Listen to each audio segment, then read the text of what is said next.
Hello, আসসালামু আলাইকুম everyone. জুম্মা মোবারক। আজকে শুক্রবার দিন সকালবেলা ঘুম থেকে উঠেই কিছু পাকা পেঁপে কেটে নিলাম।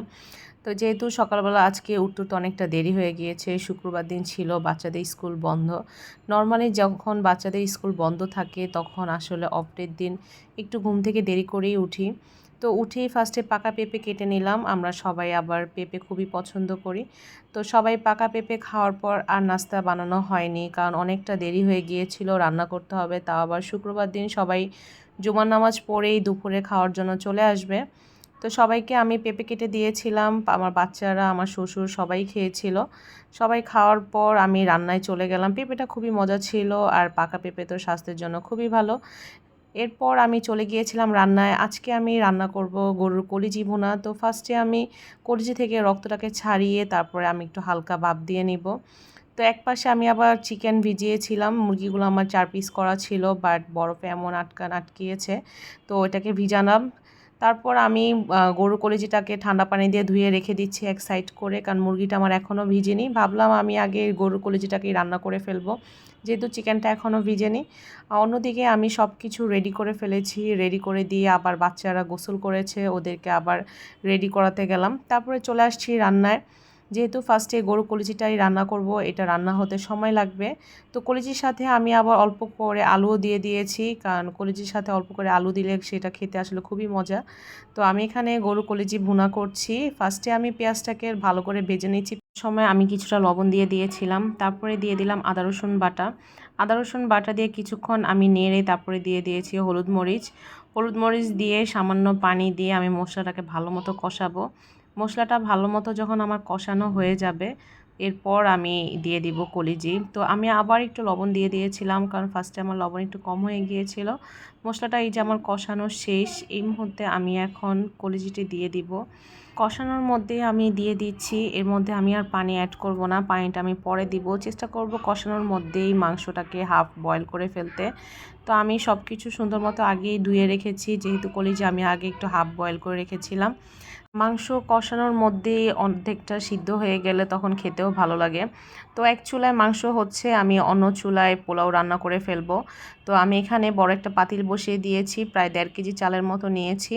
নিয়ে ফার্স্টে তেলের মধ্যে আমি দারচিনি, এলাচি, তারপরে আমি তেজপাতা দিয়ে দিয়েছি, পেঁয়াজ, সব কিছু দিয়ে আমি এগুলো তেলে ভেজে নিচ্ছি। আর অন্য পাশে যেহেতু কলিজা হচ্ছে, তো আমি এখানে জিরা, গরম মশলা সব কিছু দিয়ে দিয়েছি।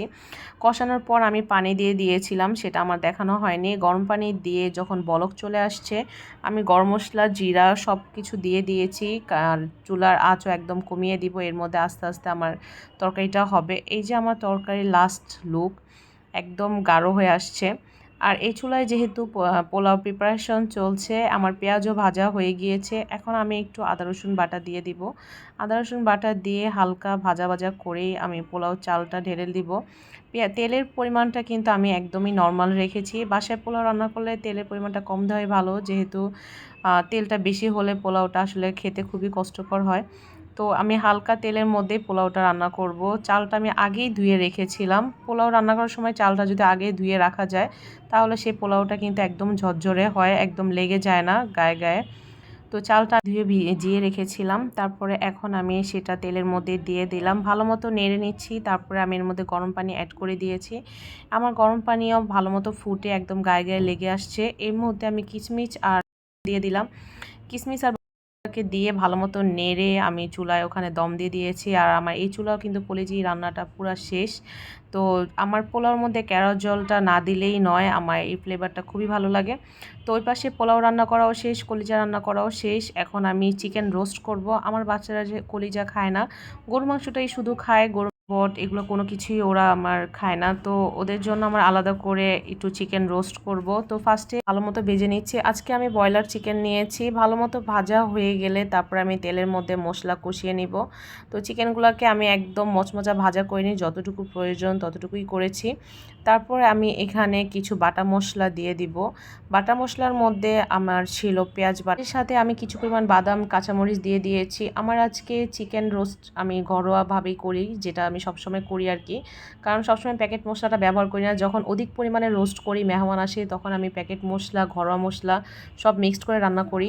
নর্মালি আমি ঘরোয়া মশলা দিয়েই করি। তো এখানে আমি পেঁয়াজ বাটা, বাদাম বাটা, সাথে আমার ঘরোয়া যত মশলা আছে দারচিনি, এলাচি, জয়ফল, জয়ত্রী, জিরা, ধনিয়া গুঁড়া সব কিছু দিয়েছি। একটু পরিমাণ আমি লাল মরিচের গুঁড়ো দিয়েছি।